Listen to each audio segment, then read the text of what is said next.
right, everybody. Thank you for joining us tonight. I'm Sarah. With me is my usual co-host, DJ and we just passed WrestleMania. So, in honor of that, we have former wrestler Maxx Payne. Max, how are you doing tonight? Oh, I'm doing great. Doing fantastic. I'm not going to be much help with WrestleMania. I can answer questions generically. I don't. I don't watch WrestleMania, so it's one of those things that I usually end up hearing about everything in the next couple of weeks after it anyway. So, it's always a pleasure. But yeah, it's funny now. WrestleMania is so big; it takes up. Now it's not just one day; it takes up the whole weekend, and we were just laughing before we were on the air. I was actually at WrestleMania 2 and built the cage for Bundy and Hogan. That was 40 years ago. And I'm like, God, Yeah. I really feel old. And back then, it wasn't, the chain link fence. It was Yeah. the blue bars. I missed the blue bars. Huh. Yeah, what's funny too is that's one of my favorite stories because that cage was it was stout. And they were, because it was the 3-ring circus at WrestleMania 2, they were worried that we couldn't get it up in the amount of time. They only had 2 minutes in between the break between the Royal Rumble in Chicago and then coming to Hogan at the event center, the sports arena in Los Angeles.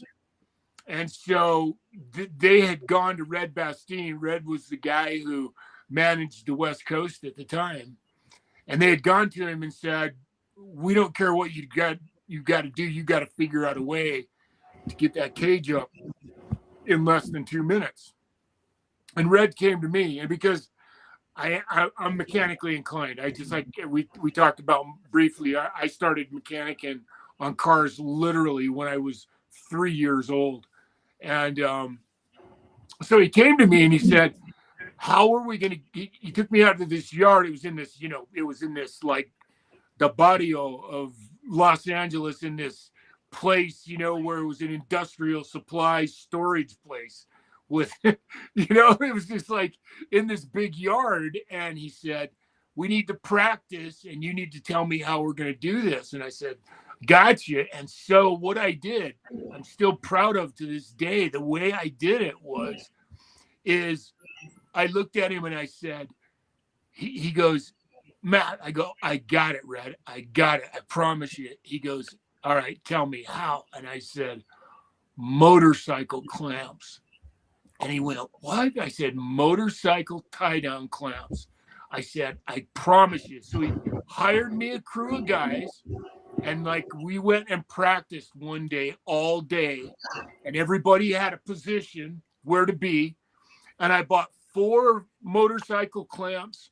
And I cut them all off so that they were the exact perfect length. And then what I did is, these guys would come in. The first guys went up and set in the far corner of the cage. And we put the motorcycle clamps down that side. Then they brought in the other side and we put in these, so now the cage is complete. And then we just went to the other 2 corners and put those 4, and we were literally done in like a minute and 20 seconds. And at the end of WrestleMania 2, I'll never forget this. Pat Patterson was so happy. He goes, I did not believe you could do that. And he came up to my nephew and I and gave each of us a $500 bonus after WrestleMania. Wow. Damn. Yeah. So yeah, it was one of those moments in my life where it was pretty cool. I mean, now $500 would be great. No, that's a great story. Oh, When that's you a think good about one. $500, that's great money back Yeah, then. well, we didn't expect it, and then we got our regular pay as well because we built the ring. I started off at the very bottom. I started off. Red wanted to make sure I paid my dues the right way, so I started off carrying jackets and building the ring and just doing whatever odd job I needed to do. And so For that, I'm extremely proud because I don't think that exists anymore. I don't think there are guys that that break in that way anymore. It's such a different business now than it was then, and but that's something to this day I'm really proud of. I think local, at least the local promotion I go to, the guys who are putting the ring together are the ones who are like in their local wrestling school that they pair with. They're the ones, putting the ring together and stuff, maintaining That's it during the good. shows. Yeah. And the other thing about putting a ring together is you got to kind of, to me, that's like, saddling the horse you're going to ride, at a rodeo or, putting your own skates on or whatever, just to me, it seems like if you don't understand the way the ring works, to me that at a ground level, that's a piece of information that is truly helpful, especially when you're as big as I was. I broke ropes 4 times in my life, hitting the ropes. Luckily, not only did Red teach me how to protect myself when that happened, and he taught me how to hit the ropes the right way. And I watched people hit the ropes today. But then again, there's the era of the great big dudes is kind of dead, man. That's just not. It almost doesn't exist and doesn't seem like it will ever exist again. The guys, the big fat guys who are 6'10" and weigh 450 pounds. They just, that's not an attractive model in the wrestling business anymore. So I just don't see that happening. So the likelihood in breaking the rope is pretty small. But man, when I was in my prime and weighed 400 pounds, and I could hit those ropes, man, and I could hit them hard. And like I said, I broke them 4 times, and every single time, because of the way Red taught me how to hit the ropes, I landed on my feet right outside the ring. That's great. Yeah. So how you guys doing tonight? That doesn't really fit in with what you're, or does it? I mean, this was that's actually 80s talk there. Because we're here to talk wrestling, so yeah, it's a little bit of everything. We're just shooting. I started watching the 80s. I think the earliest I can remember watching wrestling was probably between 85 and 87. Greg the Hammer Valentine, Red Rooster were around, so I remember watching back then. That's right there, 85. In fact, I started working for the WWF. I graduated from school in 85, went to LA in 85, and at the end of 85, and I believe I started working for, I think I started working for Red at the end of 85 because I believe WrestleMania, well, it would have had to have been WrestleMania 2 was in 86. It was in March of 86. So yeah, that's when I started. I'd been working for the WWF by then for a couple of 3 months, and I had met Jake the Snake. That was my first introduction to. That's when Rick Rude and I met for the first time and became friends. And I got a crazy story some day down the road. If you want to hear it, I'll tell it to you. But it was just, I got to meet all the boys back then because, here I am, that guy carrying jackets back. They knew that Red trusted me enough to carry the jackets back to the dressing rooms and allow me in the dressing room. So, they would, of course, when you're a big dude, they all look at you and go, Jesus, why aren't you out here tonight? I'm working on it, So. So what I'm curious about is, when you guys are, doing the carpooling, traveling, from town to town, nowadays, we got the handheld video games, we got cell phones, we got lots of keeps occupied. How did you guys keep yourself occupied on these long road trips? Well, there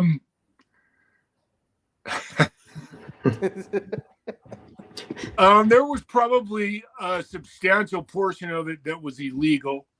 Usually involved a lot of drugs and alcohol, and unfortunately, that's the nature of the business back then was, there just wasn't, there was Mothers Against Drunk Drivers and all of that, but it certainly wasn't that thing where we kind of had a designated driver, but even the designated driver was usually smoking pot and eating pain pills. Mhm. And to be honest with you, that I don't know how, I don't know if I would even want to get in a car. I mean, so here's my point. Here's exactly where I'm going.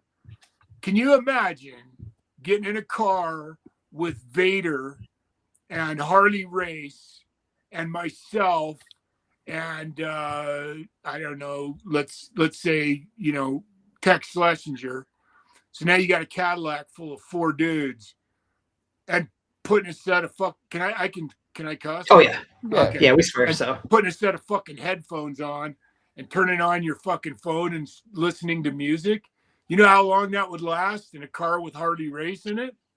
I mean, this is exactly what he would have done.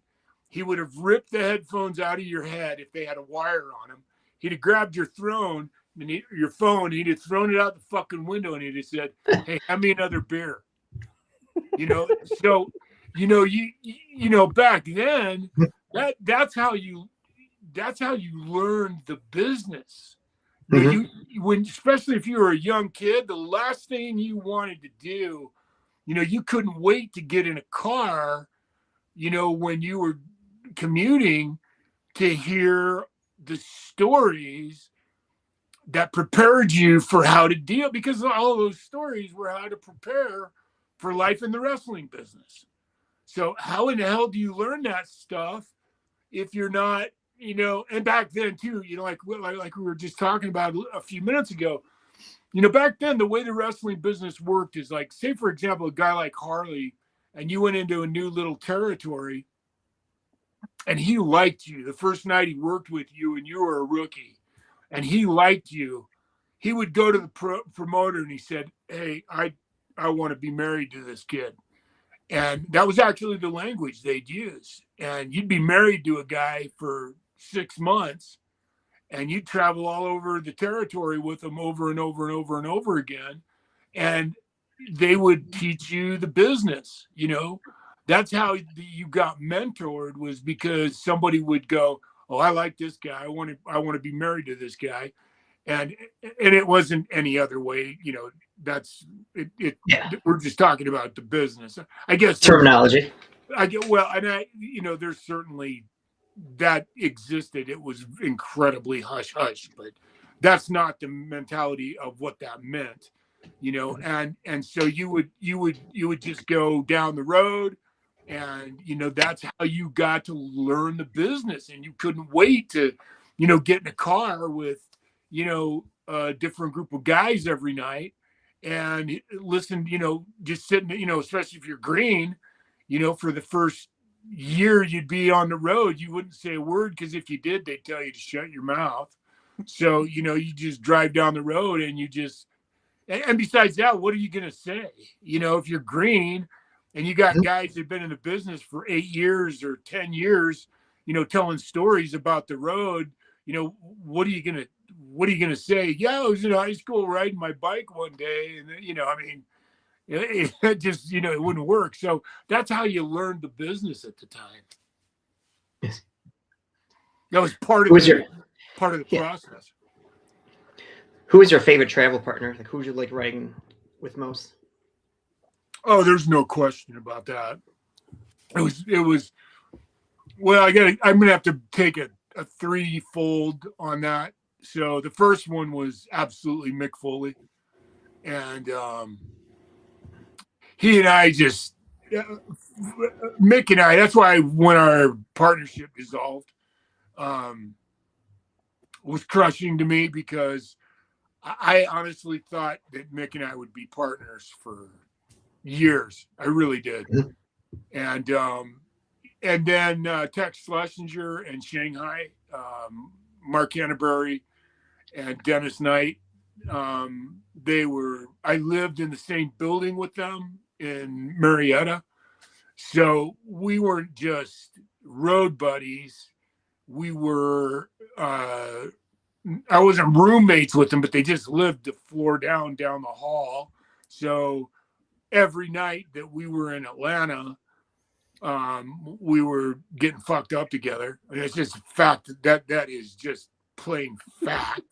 So, that's just that's the way life was. And so they became like, they're like my blood brothers, even to this day. When I see them, they're just guys that I have, they're like your favorite old pair of Levi's or your favorite old pair of shoes. You just, you know them so well that it's easy to associate with who they are, and you feel like you could get, in a car and drive with them anywhere.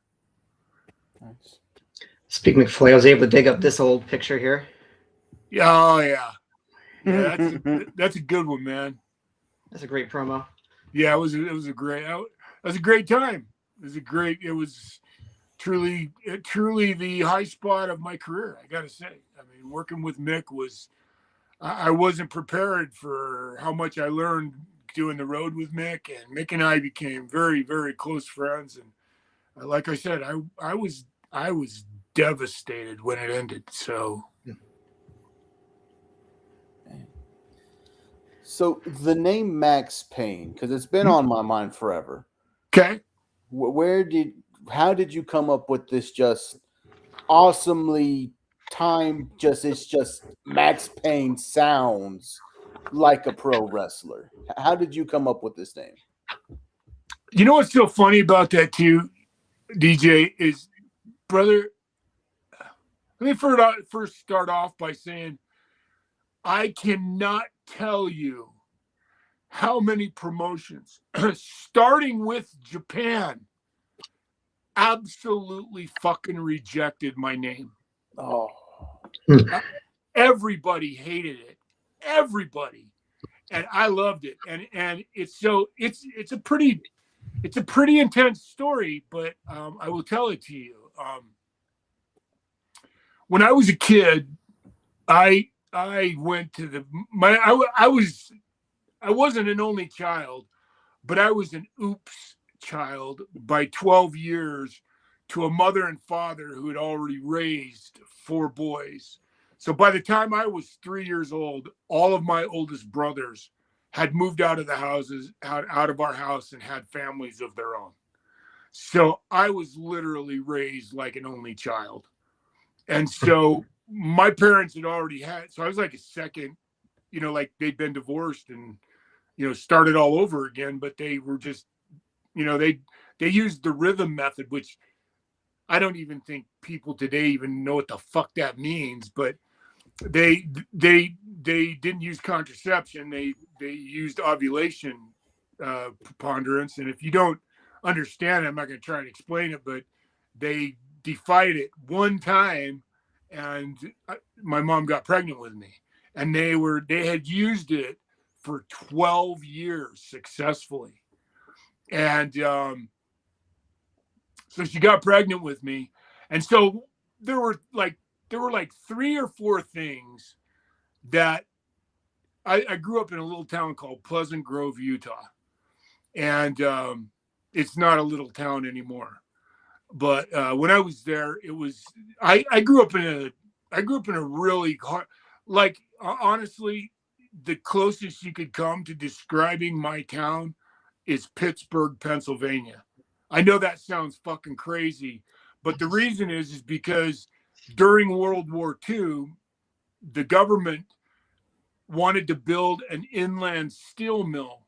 So in case the coast got attacked, so let's say, Japan or Germany made it to Pittsburgh and destroyed all the steel mills, that they'd still be able to produce steel somewhere in the country that was so deep in the country that in order for them to penetrate it, it would be a really difficult task. So they built a steel mill in Utah County, Utah. It was so amazing too. Before they tore it down, I went and took a whole bunch of pictures. and there were still gun turrets on the steel mill. So they literally built fucking gun turrets with 50 caliber machine gun bays on it, so that in case the Japanese or the Germans ever started trying to literally blow up the steel mill, they could defend it. My father had this was just shortly after the Depression, so this was like when World War II started was 1938 officially in Poland, and that's when America started building this steel mill. And that was, it was the very end of the Depression. And so my parents, for the first time in my dad's life, he had these horrible jobs, and they moved to Utah County and took a job. He took a job building the steel mill. Well, when they got done building the steel mill, those who had built it were the first ones offered jobs in the steel mill. And my father took it, and he worked there for 33 years without taking a sick day in 33 years. For that, you know what he got? A pair of fucking gold cufflinks. Gold cufflinks for a guy that worked in a steel mill. Are you fucking ribbing me? He didn't even have a shirt that had fucking cufflinks on it. My mom had to buy him one so he could wear them once to a function. So, but anyway, he got a pension and all that, but still, it was an amazing deal. So I grew up with parents that worked. My dad worked split shift, and so 1 week he'd work days, 1 week he'd work swing, and 1 week he'd work graveyards, and he did that my whole life. And my mother worked at. I always tell people I grew up in a mental institution, and I literally did. My mother was the head attendant of the Hope Unit, which is the geriatric unit of the Utah State Mental Hospital. And so I spent a lot of time with her at work, because sometimes she wouldn't have a babysitter. And so she would take me to work with her, and I would help her with patients at work. And when I didn't do that, that was one of the things I did a lot of. And the next thing is she had this incredible love of old motion pictures. And so we had a little motion picture theater in my hometown. And when she needed a break from me, she would, give me, a couple of dollars and take me to the movie theater. And I'd sit there all day and watch, especially if it was a movie I like, and watch it all day. And then the next thing I did was stay at the swimming pool until my eyes were blistered from being bloodshot red from the chlorine. And finally, I couldn't stay any longer and have to call her, and she'd come and get me and bring me home. But I went to the movies over and over and over. You're going, Max, where the fuck's this going? It really, I'm going to get to how I came up with Maxx Payne. So I went to see a movie, I believe it was in 1969 or 1968, that had just come out, called The Green Beret with John Wayne. And it's so funny because I loved John Wayne movies so much. I mean, they meant so much to me. And we were driving home from the theater, and we had a black 68 or 60, whatever year it was. They just bought this brand new Lincoln with the suicide doors. It was the last model with suicide doors. And I got in the car, and I was messing with the window, rolling the window up and down, because I was trying to ask this question. And I said to my mom, I go, does John Wayne go to the bathroom? And she said, yes, Daryl. That's his real name is Marion Robert Morrison. He was born in a little town called Winterset, Iowa. He has all the same body parts that every human being has, and he does go to the bathroom. And I said, well, why did he change his name? And then she said, because that's what they do in Hollywood. And she would buy these like People and, all of the glamour magazines at the time. She loved all the Hollywood magazines, the rags, And so I took these books and I made this collage of all these people that I loved, Shirley Jones and Raquel Welch and John Wayne. And I made this big cutout on this big piece of cardboard paper of all these people that I was crazy about. And one day I said to her, I'll never forget this. I said to her, I hate my name. And she looked at me and she goes, what? I mean, she started crying. I worked so hard to come up with the name Daryl. And I said, well, I hate it. And she goes, what would you change it to? And I said, well, I don't know. But when I finally figure that out, I'll tell you. And so now years went by and I had some events in my life. I won't go into all that, but I was fortunate enough to be involved in a Disney motion picture when I was a kid that didn't get carried heavy and should have, but there was a conflict with one of the major actors. It wasn't built as a Disney movie. It was built as an independent movie. And then Disney bought it, and they actually bought it to bury it, called Takedown. And it absolutely changed my life. It made me who I am. There's no question about it. It was the voice in my head that has driven my heels my whole life, because I got selected for a part in this movie that was a pretty major role. It wasn't, I wasn't in the opening credits, but in the ending credits, I'm high up on the list, because even though I was a no name, I still had a really strong role. And they put me in that, of course, as Daryl Peterson. But I knew that at some point in my life that I had to go to Hollywood. And I went when I graduated from Iowa State University.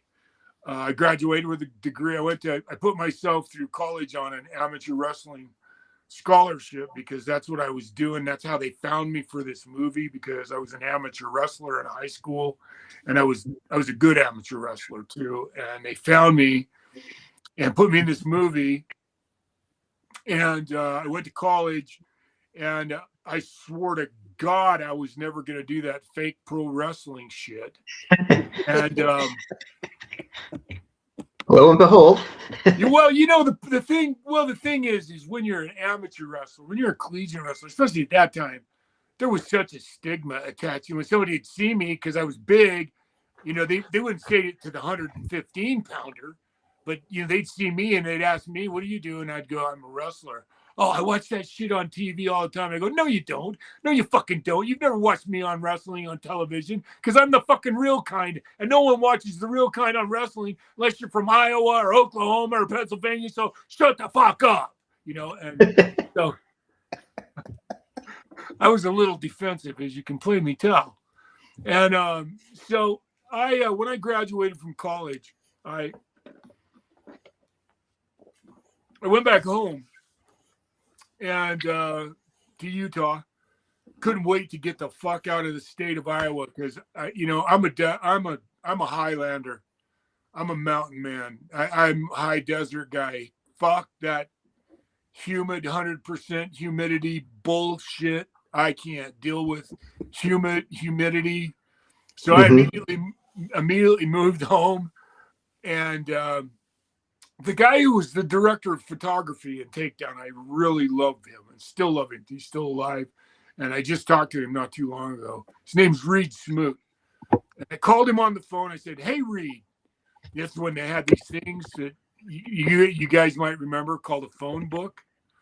And isn't it fucking ironic to say something like that now? I mean, Jesus Christ, it's so unbelievable how different the world is. But every year you'd get a new fucking phone book, and it had Reed's phone number in it. He lived in Provo, which was just 10 miles away. And so I looked him up and I called him on the phone and I said, "Reed," I said, "Hey, this is Daryl. I'm home from school. Can I come and talk to you?" And he said, "Yeah." I went and sat down with him and he said, "Look, I'm going to tell you something." I said, "I just graduated from school. I want to do what you do. What do I do next? And he goes, I'm going to tell you something right now. He goes, there is no choice for you. You got to move to LA. That's all there is to it. You got to get in your fucking car and you got to go to LA. And he goes, because you never know what you're going to find.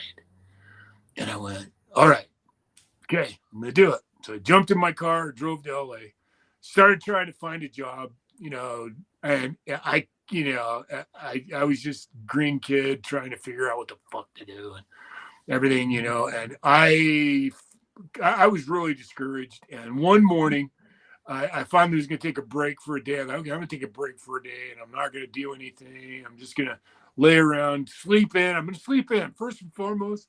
Today I'm going to sleep in. But my cousin I was living with, her son gets up at 5 o'clock in the morning. There's a brand new radio station in LA called KNAC, and they fucking play Anthrax and Metallica. And he's got that motherfucker turned all the way up, balls to the wall. And I'm in there like, you can just see me in there with my pillow over my head going, fuck, Jason, turn the goddamn shit down. And he comes running in my fucking room and he goes, dude, you want to go to a movie premiere today? And I said, what? And he goes, I just won tickets to a movie premiere. And I said, shut the fuck up. What is it? He goes, it's Pee-wee's Big Adventure. I said, get the fuck out of town. So we get up. I said, well, fuck, let's have a great day. So we get up and we go down to Seal Beach. And they lived in Long Beach. Great place. It's amazing where they lived.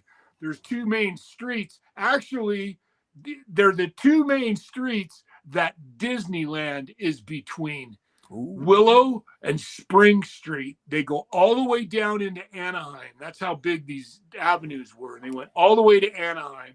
And they lived right on the border between Long Beach and Los Alamitos. And I said, let's go to fucking Seal Beach and go boogie boarding and body surfing today. And then we'll come home, we'll get ready, we'll go to Los Angeles. I had a fucking old 1969 Chevy Impala that had a hypo 350 Chevy engine in it with Fuelie 202 heads. That's for all the mechanics and gearheads out there. It ran like a son of a bitch. It was a great old car. The car looked like shit, but the engine and trans ran like a demon. So we go into LA and it's at Mann's Chinese Theater. It's at the premiere, where you think red carpet gets rolled out. That's where it's fucking at. And there were all kinds of stars there. There was Alice Cooper was there, and David Lee Roth, James Brolin, of course, all the people who were in the movie were there. And I'm just standing there going, holy fuck, I can't even believe it. And Jason and I are just, stand there high-fiving each other every 5 minutes going, this is the fucking coolest shit. I mean, who wouldn't be fucking just in heaven? Right? I don't care who you are, right? Mm-hmm. If you're a kid that's watched movies and been in love with film, and here you are at Mann's Chinese Theater in the middle of a movie fucking premiere, and I'm standing there, and there's a guy standing across the rope, he's literally on the red carpet, and he literally like hits me right here, right? And he's got his back to me, and he's really not looking at me or anything. And I said to him, hey man, how do you get a job doing security? And he goes, well, what you do is, he goes, Jesus Christ, all you got to do is fucking go down there and they'll give you a job in 2 seconds.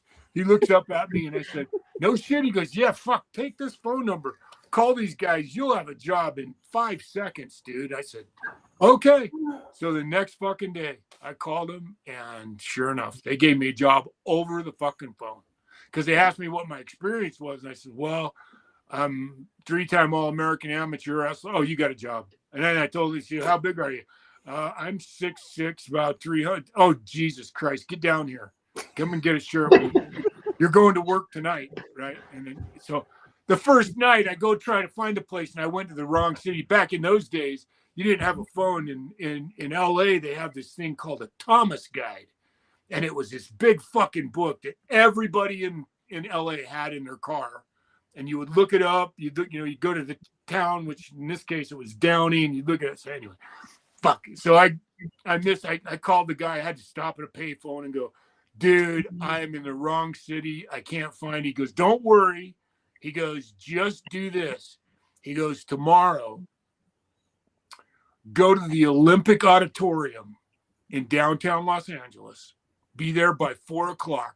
And whatever you do, bring an extra white shirt with you, because we're going to give you a big white shirt, but bring an extra white shirt with you. And I said, okay.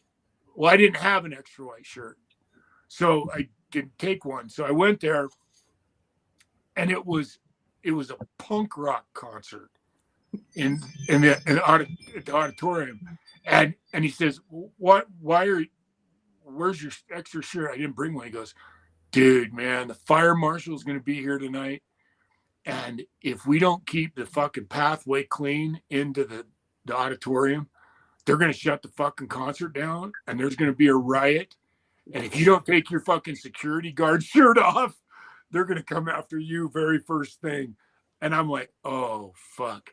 Let me tell you what, I was the baddest ass fucking security guard you've ever seen that night, man. I kept that goddamn fire marshal lane open. There was nobody standing in that fucking lane all night. I made sure that some of this was, but they were great kids. In the end, it was really cool. That was a great experience. And the next day, I got a job.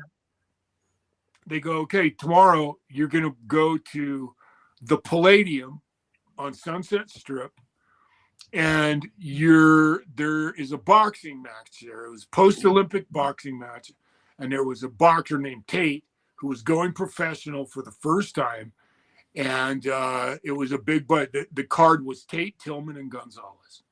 I said, okay, so off I go to this thing. And this is the event. The reason I'm telling you this whole story is because this is the event that changed my life and how I got the name Maxx Payne. So I go there, and I'm standing. They put me ringside, and I'm standing. There's a guy who's a cameraman, like for ABC, and he's backing up towards me, and nobody's pulling his cable back for him, right? Well, I already knew television production, because one of the jobs I had in college, the reason I went to Iowa State University, is they had a commercial television station that I worked there for 3 years while I was going to school. I wasn't even an intern. I actually had a job there.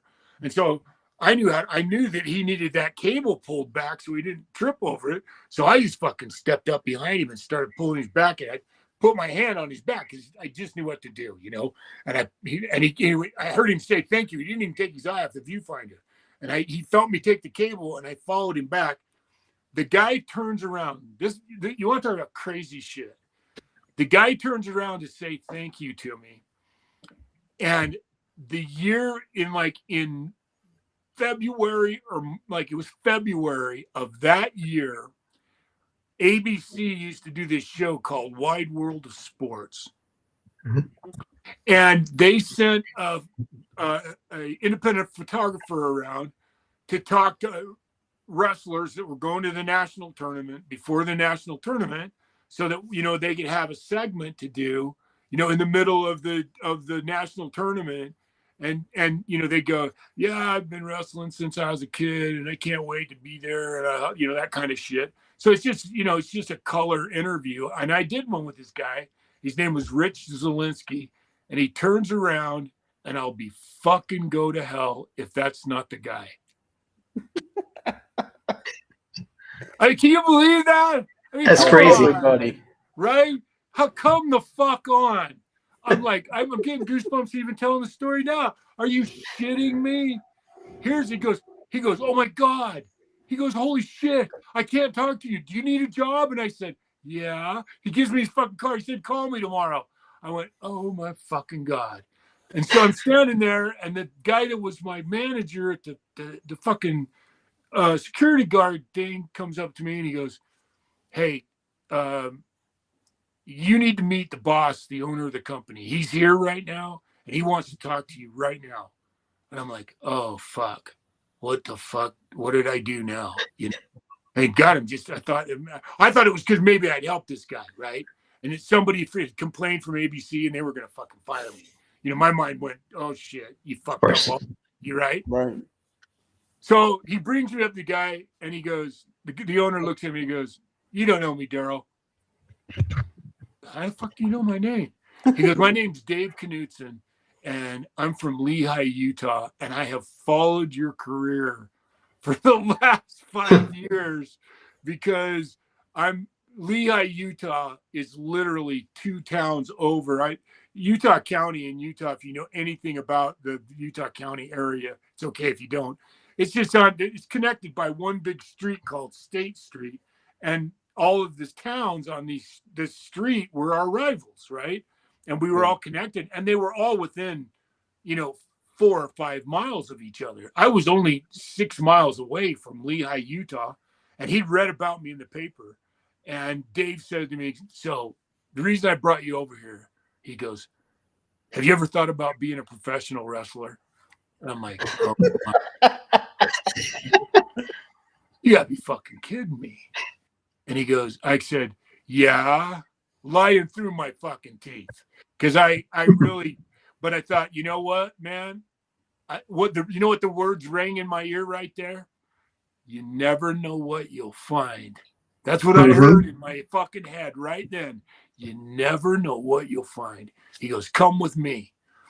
So in the Palladium, there was they had a balcony that hung over it had a lower level, and it had a balcony, and then underneath that lower level was this back place, where you can just imagine like mob guys hanging out back there. Then it was dark and nobody could see their fucking faces, and you could just see the fucking the 3-piece suit dudes were all sitting back there. They weren't sitting up front, they were sitting in the back watching, drinking. They were the ones getting all the service and had the fucking girls with the thing. Nobody up front was getting drinks. These guys were getting taken care of. And he walks me up to this table and he goes, "Red Bastine, Daryl Peterson. I wanted you to meet him. He's a 3-time All-American amateur wrestler from Iowa State." Yeah, I didn't have to say a fucking word. He knew everything about me. He knew your whole stats.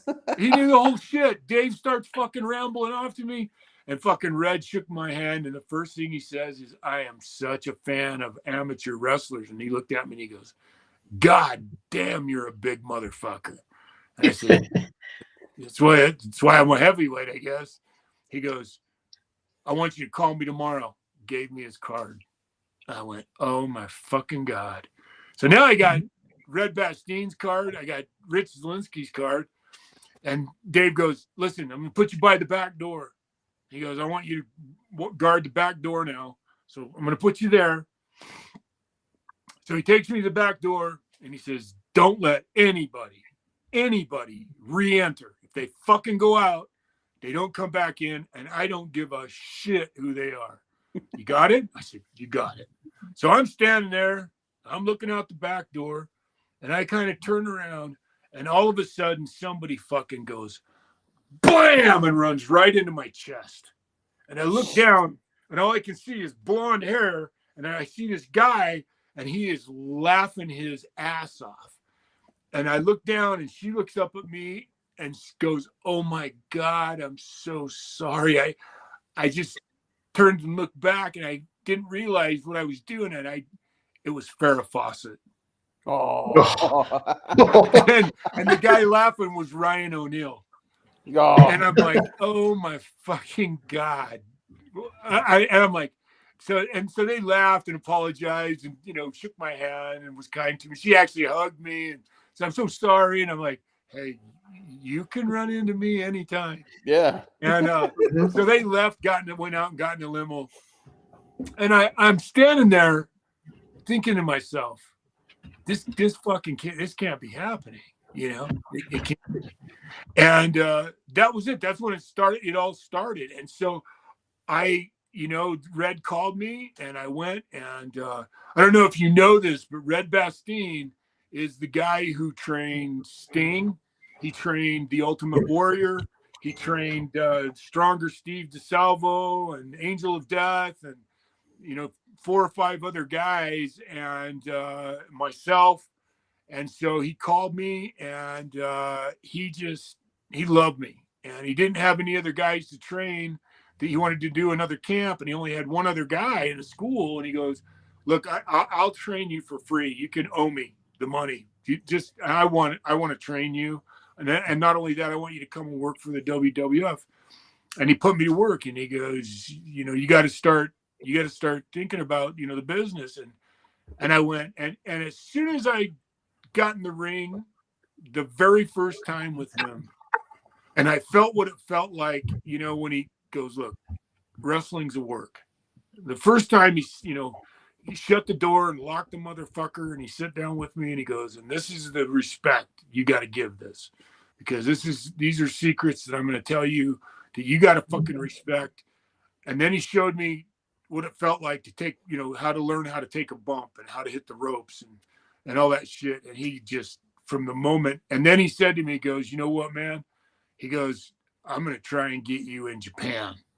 And I'm like, "Yeah, sure, whatever, And so I started thinking about, I went, "Okay, it's time for me to fucking change my name.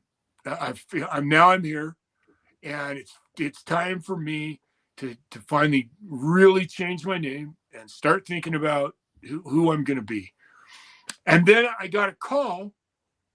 I started working with the other guy, Rich Zielinski, and it was Red. I take it back. It was Red called me, and he goes, they used to do this show called PM Magazine at the end of the news years ago. And it was like it was a local, like in LA, it was a huge show where they do all these amazing things, right? And they had this guy that was funny, and he did this little routine called Fridays at Sunset. And he goes, "We need a professional wrestler to do this thing." And the whole point of the thing was, he goes into a wrestling ring thing, and he's starting to do an interview to talk to a wrestler. And I rinsed my mouth out and accidentally spit water on him. He goes, "Hey, Mr. Windbag, your aim's a little off." And I grabbed the guy. I said, "I'll tell you what, if you think you can beat me in 3 rounds, then you're the champion of the world. And if not, I'm the host of your show." And he goes, "You're on, big man." So the Rocky music starts playing. They did this whole cute little fucking skit and everything. So I needed a name, right? I needed to have a name for this show.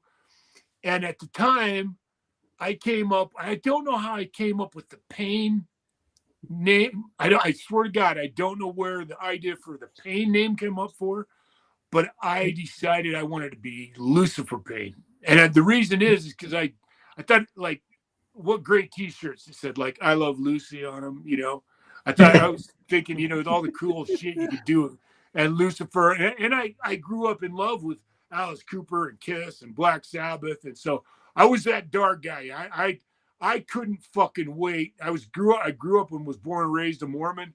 I could not wait to let my fucking hair grow out and be that guy. And so I started off as Lucifer Payne, and then I did a show called Bob Uecker's Wacky World of Sports. And it was one of those shows that was like, it showed sporting mishaps and shit, And I don't know if you know who Bob Uecker was, but he was Mr. Baseball, and he was fucking awesome to work with. So I did his show, and I did a skit with them, and I was Lucifer Payne in that. And at the time, there was this great Coke came out with this great fucking television commercial series called Max Headroom. And I loved fucking Max Headroom, man. I thought that was the coolest innovation I had. I mean, I loved that. It was the beginning of computer technology and that kind of editing. And, it was just so fucking innovative. I loved it. And all of a sudden one day I was watching, I was getting stoned. I was baked as fuck. And I'm sitting there watching it and saw a Max Headroom commercial. I went, Maxx Payne. And it fucking hit me. And I went, oh my God, I finally fucking found my name. And from that moment forward, I never looked back. The only thing that I changed is I had a girlfriend once, and we were driving down the road, and She goes, wow, look at that store, TJ Maxx, and it had 2 X's in it. And I went, oh, I fucking like that. And that's what prompted me to change it to 2 X's. And that's the origin of it. Later on in life, so now check this out. So check out where the whole reason I told you the John Wayne part. When I left the wrestling business, I was blackballed out of the wrestling business. And I never got offered another job in the wrestling business when I left. And I went back to Utah. And my auntie was best friends with a casting agent in Utah. Believe it or not, Utah has a huge film industry because it's close to LA. In fact, they call it LA North because the state of Utah was smart enough to give huge tax breaks to Hollywood to give them incentive to come there and shoot movies. And as you know, like all of John Ford's Westerns, all of John Wayne's movies, they were all shot in Utah. And they used the Four Corners area all the time. So I got a job with her. And the very first gig I did was with a video game called Road Trip. It was the 3rd installment of the Twisted Metal series of video games. There's Twisted Metal 1, Twisted Metal 2, and then the 3rd installment was called Road Trip. And I play this, I'm the voice of a character in it called Hatchet Jack. There's a commercial at the end of in Twisted Metal 2 and in Duke Nukem advertising Road Trip that I'm in. And actually, you can go on to my website or not to my YouTube channel, and you can actually see the commercial, the Twisted Metal commercial with my voice in it that I'm talking about. That's pretty cool. And in the middle of this production, this guy pulls me into this hallway. His name was Michael Jackson. How do you forget that name, huh? And he says to me, which I thought was really weird. He goes, hey, have you ever trademarked your name? And I'm like, why the fuck would I need to trademark my name? I wrestled on national television. I mean, I'm Maxx Payne. How would anybody think they could fucking steal my name and get away with it, considering the level of profile, right? And he goes, Rockstar Games. huh? What's that? Then along comes Rockstar Games. No shit, right? And they fucking steal my motherfucking name. The very first gig I did out of the wrestling business, the very first fucking company I worked for fucking steals my name. So I'm in a deposition in Salt Lake City, Utah, with fucking corporate attorneys from fucking Sony, because Sony owns Rockstar Games. So now I'm sitting here with these fucking attorneys that are probably on, $10,000. These are, you know what I'm talking about. These are. This is like fucking Dewey, Cheatham, and Howe, the fucking biggest, goddamn organization on planet Earth. And they're interviewing me, and they started asking me about how I came up with my name, and I tell them the story just like I'm telling you. And they asked me a question, and all of a sudden I started telling about the John Wayne story, and I realized John Wayne, Maxx Payne. That's how fucking deep that name was in my subconscious. And I even spelled Payne, Payne. From the very beginning, I never spelled it Pain. I never even thought about Pain. I always thought, I want it to be more realistic, and I never put those fucking two together until I did that deposition in Salt Lake, and I just got goosebumps again. I'm like, holy shit. So there you have that's the entirety of the origin of the name Maxx Payne. And why? And now, even by today's standards, it's really difficult. I usually don't let people call me Daryl. I mean, if you call me Daryl, it's okay. But I prefer Max, and I always have. My wife has called me Max ever since she met me. Anybody who knows me from the minute that I invented the name on, I've never introduced myself as Daryl, except when I had to go back into the real world and use my real name because I have to, I have to sign documents with it or whatever. But even then, I always go as Max Peterson. And even like when I go to the hospital now, they've even got a little thing that says he goes by Max, and everybody goes, "How the fuck do you go by Max when your name's Daryl Peterson?" Yeah, it's a long story. It's a long story. You had to it do is. that. Sorry, forgive me. It's a long story, but I think it's a pretty good one because it's it's one of those things. It's funny. When I found that out, my mother was still alive, and I called her and I said, do you remember that? And we talked about it. And I said, that's why I came up with that name, Mom. I mean, because I loved John Wayne so much, and he had such an incredible, it was, that's the kind of shit that's so fucking deep in your soul. How do you deny that, right? Yeah. So that's where it came from. That's you. I mean, that's a hell of a story. Who I am, and so I've always, that's who I've always been. And when I die, I'm sure that my real name will be on there, but everybody that knows me will talk about me as Max, because in the wrestling business, nobody knows me as anything else but that. Right. Oh, that was a good story. So one thing I always love to hear about, like when I see, like live wrestling guys, I go to Japan. Being in Utah, growing up there, and then you go to Japan, what was that culture shock like? Or was it really not much of a culture? Oh my fucking God. Wow. I was so, but again, see, man, this is the shit in my life that when I look back, I really am in the process of putting a book together, because this is another one of those stories. When Red came to me and said, "You're not going to believe this," and I go, "What?" He goes, "I'm pretty sure I got you a gig in Japan," and I'm like, "Oh yeah, what?" And he goes, "Oh yeah," he goes, "I think you're going to fucking Japan," and I go, "Come on, Red, don't say that." He goes, "No, this lady named Chika Kujiroka is coming to see you in a week in the fucking studio, and they're looking for a guy, an American, that they can take to Japan." And I'm green now. I haven't worked a match. All I am is fresh out of Red school. So I'm going to Japan not knowing shit.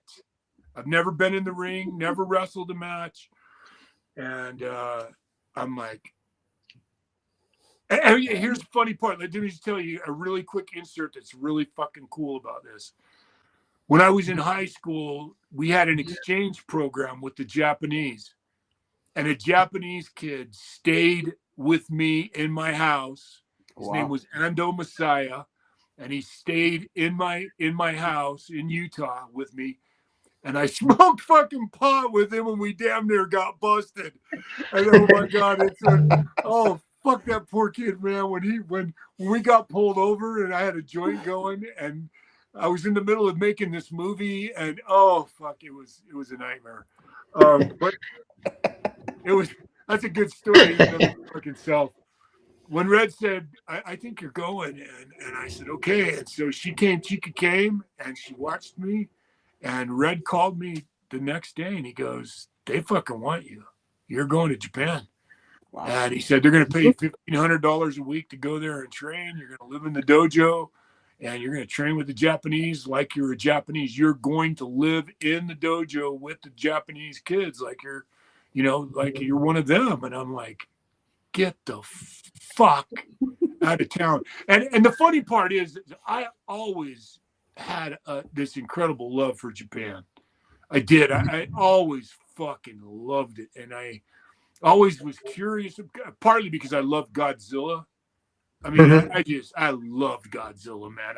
Those movies were so fucking funny and tongue in cheek, and they were so entertaining to watch when I was a kid. I loved it. I loved the culture. I loved. Something else. I remember I had this little Sony radio. It was the coolest fucking thing I ever had, and loved. And when cassettes came out, I had a Sony cassette, portable Sony cassette recorder. So the Japanese at the time, they were the Chinese of the 60s and 70s. They were the ones who were sending all the cool import shit to the United States. It wasn't China yet. It was the Japanese who took over this market. And so I left my pregnant wife with my only baby daughter. She was 1 month away from delivering. I got on an airplane and I flew to Los Angeles to fly to Japan. And we go to the airport restaurant in LAX. And I met Seiji Sakaguchi, who was the owner of New Japan. He'd taken over for Inoki after the Muhammad Ali debacle when Inoki fought Ali. I don't know if you know about that, but if you remember that. So he'd taken over, Sakaguchi had taken over for Ali, and then they had another one of their office stooges with them. His name was Sagita, and he was sort of the asshole of, the guy that did the hard way shit. And then, like I said, Chica was there, and then there was another wrestler there, and they introduced me to him, and Red was there with me, and he goes, you don't know this guy. I already knew who he was and had heard about him. Daryl, this is Chris Benoit. Man. I said, what? Hey, Chris, how you doing, man? So we met in the fucking restaurant in LAX. And I got on an airplane with Chris Benoit, and we flew to Japan, and they put us in a business hotel the first night when we got there. And then the next day they came and got us and took us to the dojo. And I started my life as a wrestler in the dojo, and just learned my way through being there and doing it, and did what they asked us to do. None of them could speak English. And, I remember the first time walking in the house with my shoes on and getting, 4 or 5 steps in the dojo, and all of them going, oh my God, what are you doing? Take your shoes off. Are you out of your mind? You learn that shit very quickly. And it was culture shock very quickly. But then within a very short period of time, you learn to just really appreciate if you're ethnocentric, well then, you're going to have a hard time. And I've been around a few wrestlers. I went to Germany, and I had a friend named Joe Cruz, and he was the most ethnocentric idiot that I'd ever and I love Joe, don't get me wrong, but he'd be hollering at people in Germany, God damn it, speak English. And I looked at him and I said, Joe, just in case you're wondering, you fucking redneck, they don't fucking speak English here. They speak German, dumbass. And when they do speak English, they speak it out of a courtesy to you, you fucking ridiculous redneck fucking hillbilly cowboy. God damn. He would do that all the time. And I'd look at him and say, Joe, will you please just not be so fucking flagrantly stupid? But, so when you go there, and, immediately all I wanted to do was embrace the culture. Right. I'm not a fish guy. That was the hardest part for me, but they were really good to me. They would always cook me chicken. Chris and I didn't like to fish, so they would always cook, they'd go, oh, the gaijins. Gaijin means alien in Japanese, and they'd say the aliens don't like fish. Cook them some chicken, So they would cook us chicken or pork or something else, and it became very easy to adapt to that. That was minor. Obviously, it's easy to find something to eat in a place like Japan. They're great cooks, and so that was the only thing that was even like that hard to get used to. But I loved it. I loved every fucking second of it. It was hard as fuck. I was at a very difficult stage in my life. I was also had some physical issues going on. I had to go home in the middle for a quick surgery because I had some problems with my plumbing that I had to get fixed. And I went home at Christmas time and turned around and came back. but I was there for a total of 9 or 10 months, and then went back for 3 or 4 tours after that again. And another ironic story is they developed a relationship with Russia at the time, and they brought in a bunch of guys from the Soviet Union, and it was Japan versus the Soviet Union. And the problem is the Soviet Union guys did not know shit about professional wrestling. So they brought them in to try and teach them. So you want to hear some more crazy, like, I can't believe this shit is happening to me, is when I was at Iowa State had an exchange program with the Soviet Union. You know what I'm going to say, don't you? You one of the guys. Victor fucking Berkovich was this guy's name. And I fucking met him, and he stayed at my house in Ames, Iowa. This is the kind of shit that happened to me, my whole life. It was all building towards your experiences. And how can you believe that?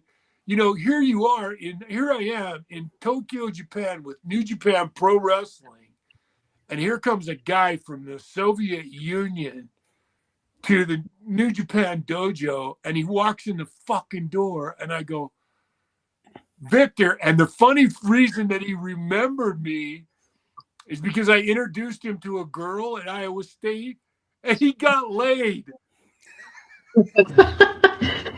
He got laid at Iowa State by one of the mat maids at Iowa State, and it's all he could talk about the rest of the time that we were on the road in New Japan. And so it's just the kind of thing that happened to me a lot in the beginning of my career, and I just always found that. So the coincidences that happened. One time I was in the hotel at the Kyo Plaza Hotel in downtown Tokyo, and I get I go to get my key, and the guy hands me a note. He goes, "Are you Daryl Peterson?" I said, "Yeah." He hands me a fucking note, and he goes, and I open the note. It says, "Dear Daryl, sorry we missed you. We're here in Japan, and we just asked at the desk, just coincidentally, if you might be here. We heard that sometimes wrestlers stayed in this hotel, and we found out that you might be here. And I'll be gosh danged if it wasn't a family. One of the wrestlers I went to high school with, his mother and father were at the Kyo Plaza Hotel in Tokyo while I was there, and I missed him by like 5 minutes." Oh, so that kind of shit is, that's that moment where you go, wow, what a small world. So no, we need this book because it's crazy. Like when you get it all down on paper and you'll be able to trace it back and really get it all out. Yeah. And you're just seeing all the connections and how everything led to what you eventually were doing, even though you were stark against it. It's amazing. That's awesome. That's what's so funny. Like the Japanese, man, I thought for sure, but the Japanese didn't work that way. They wanted to give me, this is what I didn't understand. They wanted to give me my gimmick while I was in Japan. They wanted me to look like a sumo wrestler, right? They wanted me to not wear a top.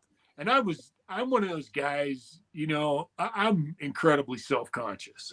And I was never a bodybuilder, and no matter how skinny I was going to get, I just never looked like that, But fucking the Japanese love sumo wrestlers. Looking back now in retrospect, if I would have just shut up and did what they asked me to do, it would have been different. But I was already so dead set on being Maxx Payne.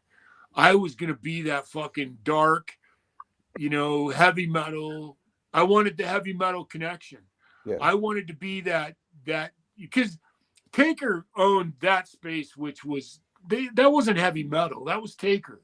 He got the heavy metal crowd coincidentally because he was dark. It was easy for him to wear black T-shirts and that kind of thing. But in fairness, Taker followed me in Memphis as the Master of Pain. When I went to Memphis, he came after me in Memphis as the Master of Pain, and he started doing the dark thing as well. I'm not taking, don't get me wrong, in no way, shape, or form Is that a criticism or trying to go, hey, Taker stole my gimmick? That would be just ridiculously, Mhm. futile. Goddamn, he's Taker, and as far as I'm concerned, he's super everybody in the wrestling business. I was the biggest mark in the world for Taker, but I wanted to be the other heavy metal kind of guy. I wanted to be the guy that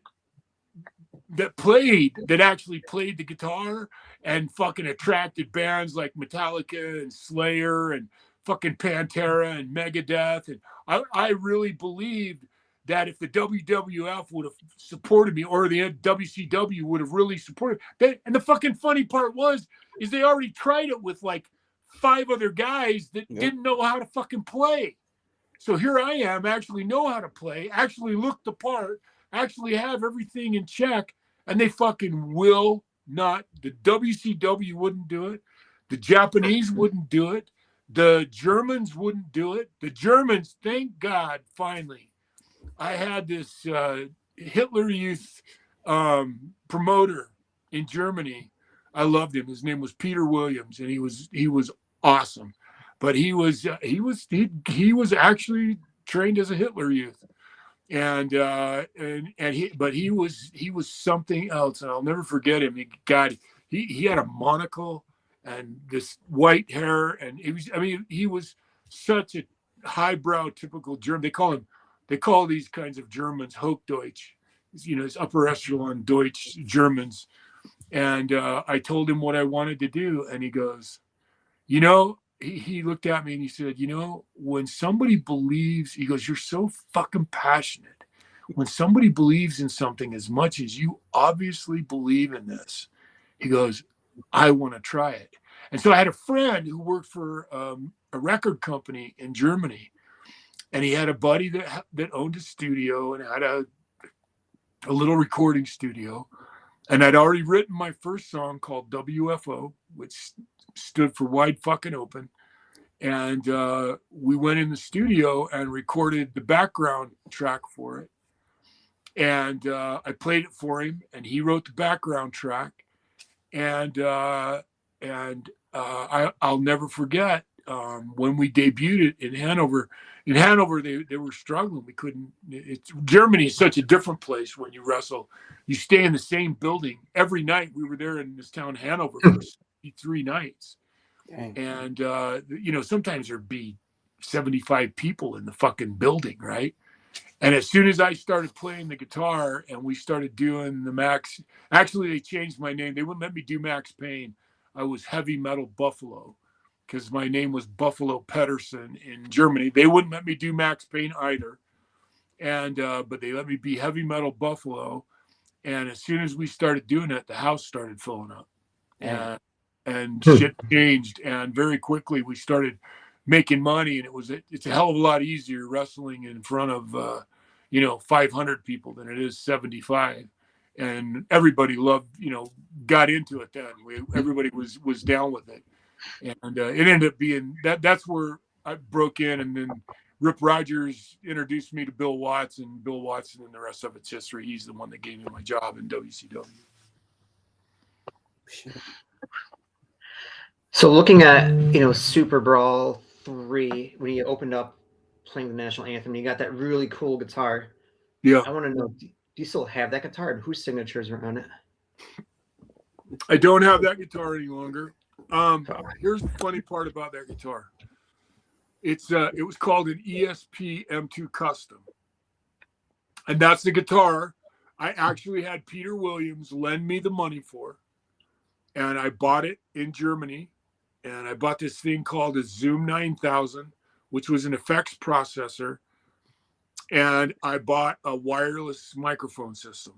And I spent, for everything I spent, that ESP M2 Custom was, I think, $1,200. And it was the first guitar I'd spent that kind of money on.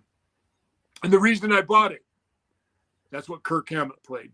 So I bought it. If this is a guitar Metallica plays, this is what I'm doing. So I bought an ESP M2 Custom, and of course it had to be purple. And I named it after my, this is my angel. She's always by me, man. As soon as the TV comes on, as soon as my monitor comes on, she's either behind me or sitting on my lap. So I bought this ESP-M2 Custom and this Zoom, and I started playing it, and everybody that was there that believed in my gimmick, the guys who saw, like, there was a guy named Salvatore Bellomo who was just, I loved that motherfucker. He was just, he came to me right before he left. He came in and out, and by this time, he was an old timer. He couldn't take bumps anymore, but people loved him so much in Germany. He was an Italian, and he lived in America and had the thickest Italian accent. And he sat down next to me one night right before he left. He goes, "I tell you, you're going to go to America and you are going to fucking, I can feel it in my bones, Max. You're going to fucking go there and you're going to destroy the world." And he wrote on my guitar, Buena Fortuna. I'll never forget. He wrote Buena Fortuna on my guitar. Rip Rogers was on there. And the guy who really changed my destiny probably the most in Germany was Dave Finley, Fit Finley. Wow. He took me one night. He goes, "Okay, goddammit." He goes, "I'm going to Oktoberfest." He goes, "You don't know this, but I play the drums." I said, "You shut the fuck up." He goes, "No, let's go to this Oktoberfest and let's go play." And I said, "Really?" And he goes, "Yeah, I'll play the drums for you. I promise. I swear to God." I said, "Okay." So he loads me into his car, him and his wife, Manuela. And I think Rip Rogers was with us. And we go to this Oktoberfest, and there are drunk Germans as far as your eyes can see. I mean, this isn't early in the evening. This is like 10 o'clock. And so if you've ever been, I mean, I'm sure American Oktoberfests are similar, but the Germans, when they go on a binge like this, they'd probably been drinking for a month solid, So this fucking place was lit up like United States on the 4th of July. These motherfuckers were all drunker than you can even imagine. Cooter Brown is what they say in the South. They were all drunker than Cooter Brown. And they were all drunker than a shitload of Germans at an Oktoberfest is what they were. So they're there, and this guy goes, "Okay, are you ready to play, Max?" And I'm going, "Fuck yeah. How about you, Dave?" And he goes, "Dude, I'm sorry." And I'm like, "What?" He goes, "I lied." I'm like, "What do you mean you lied?" I'm like, "What do you mean you lied?" He goes, "I don't know how to play the drums." I said, "You motherfucker."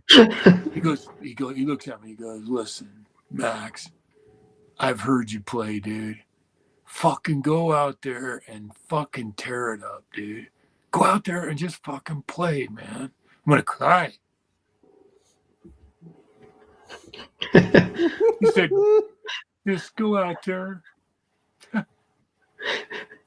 said, "Just go out there and fucking play." I said, "I'm going to get you for this, you motherfucker."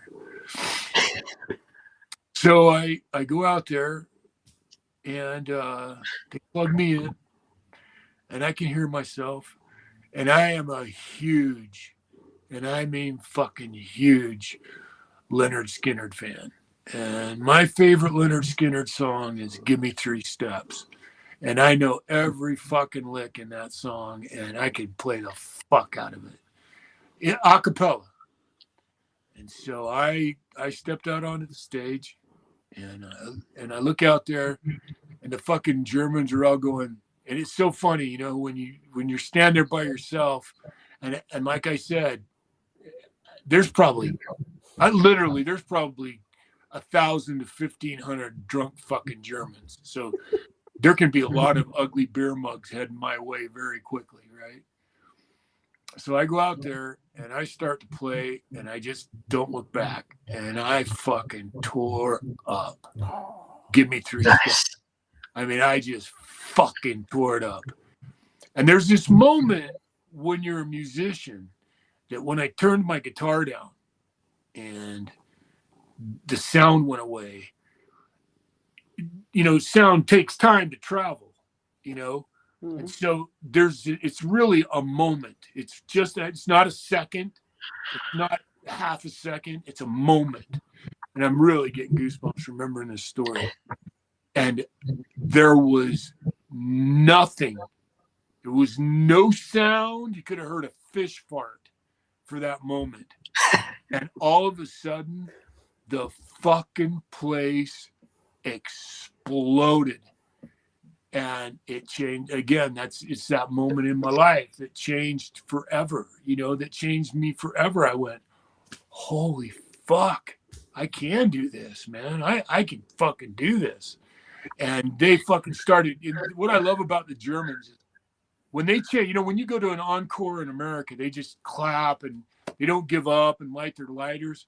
Not the fucking Germans, man. They start chanting in unison, going, "Zu Gaben, Zu Gaben, Zu Gaben," which means do it again. That's how what they're yelling at you. Do it again, do it again, do it again, do it again, right? And so I tore into my second song, which was my own song. And I fucking tore into that motherfucker.